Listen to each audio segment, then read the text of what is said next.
I think it's also a little scary too when you also serve Jesus, right? You sometimes will end up on the cross like him, right?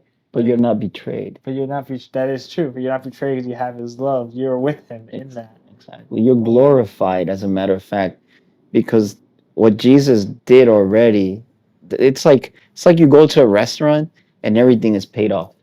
You don't have to, like, grace and mercy. Like, you eat, oh, you don't have the money, don't worry, I'll forgive you. But you know something, for my grace, I'll even give you dessert on top of it. It's like that's how good Jesus is with us. And I like what you were just saying right now, Kebs, because you have a good point.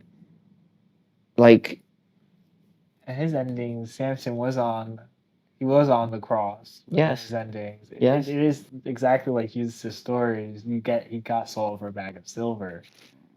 Ends up to be that's even actually more so. interesting. Yeah, I Yeah, didn't see that connection until you. yeah, yeah. So right, let's read what they're Yeah. asking us. I think he realized he betrayed himself and God because he allowed his heart to wander away from the truth that God speaks over him.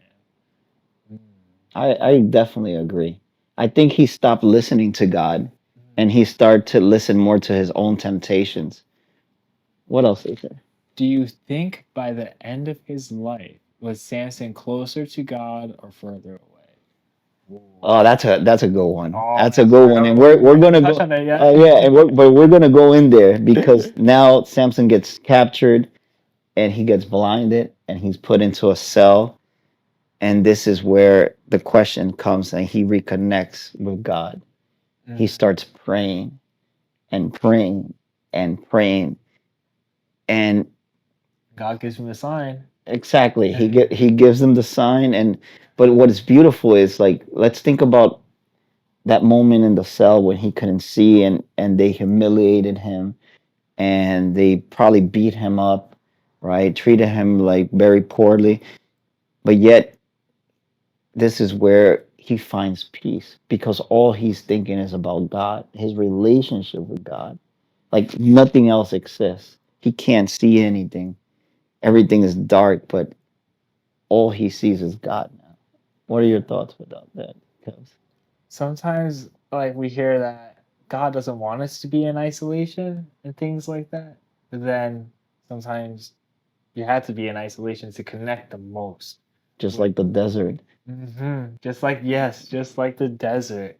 You gotta be in the desert to connect the most with God. Mm. You gotta start.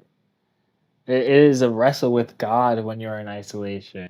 It's a questioning, and it's a direct connection as well. Like it's directly to it. Like there's nothing else I could go around, and it might be is one of his strongest cons yeah, Consolations. consolations with God. Yeah.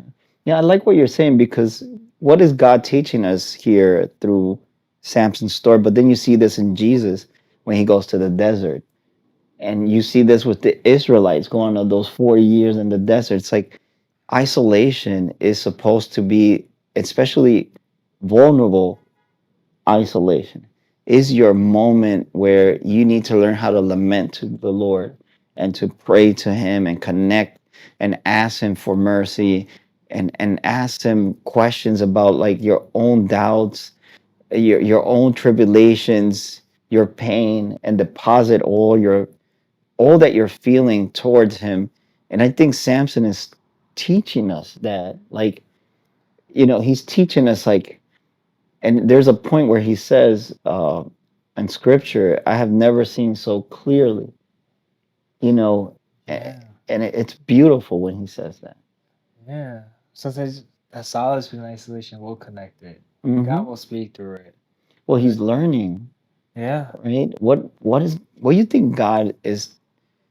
There's definitely a communing in between Samson and the Lord in that moment where he's blind and in the cell. What do you think is God doing or telling him? he has him back in the womb or back in a rebirth stage. I like that. Yeah, He's being reborn. Yeah. he's being Like reborn again. Nicodemus. Yes, yes, yes. That's That's his exactly right. Nicodemus moment. Yeah, yeah, yeah. I like that. Maybe he feels that way, right? Mm-hmm. What do Yeah. you guys think? Do you guys feel that that reconnection with God is like what Jesus tells us to be? How can we be reborn again in spirit? Because I think that's what he's going. He's finally connecting with his spiritual journey with Mhm. God. And I think he's seeing more of his purpose now again. And from his Mm, purpose, he does his own little strategizing, hmm. and he knows that everybody's gonna go there. So there's this big party that Yes, goes on, and they want Samson to display. They want to display Samson like he's a trophy or something like that. yes. And they don't recognize that Samson has been praying and he has been confessing and he has been going to the Lord and he has been he's being reborn with the Lord. The Lord starts sculpting him back up, right? He starts giving him his strength again. And as Samson starts growing his hair back, Mm-hmm. something that once he lost, Mm. for all his strength to be gone, starts coming back slowly as the Lord gives him, and it starts anointing him back into him. So Samson, what does he do? There's a whole party that goes on in the Philistines, and he's blind. They're having like a feast, right? Yeah, there's a big feast that goes. All the generals are Yes. there. All the armies are there. Like everybody in the in that military for the Philistines. Politicians. Yes, politicians, all the corrupt ones, right? Yep. They're all there underneath that one roofing. That's crazy. Right, That's right. crazy. What do you think, Sam? What do you think was happening in Samson's mind when when he was captured and he's in that cell and he knows that he's about to get paraded? You know, you know what I think? It's like he must have been because he connected with God. Uh huh. I think he probably was he probably finally understood that his personal journey should have been more of a personal journey with God. And when he reconnected with the Lord and was reborn again, because this is the beauty. You just said something that, my God, like stroked me. His hair was growing again. And that's what God intends to do with us, to make us grow again when we go back into the spirit journey with him. And our purpose becomes bigger because the purpose of God is always going to serve a higher purpose than our personal purpose. What do I mean with this? Everyone in life wants to be a big CEO, a big superstar. Is that what God intends you to do? Is that bigger than God's journey for you and purpose?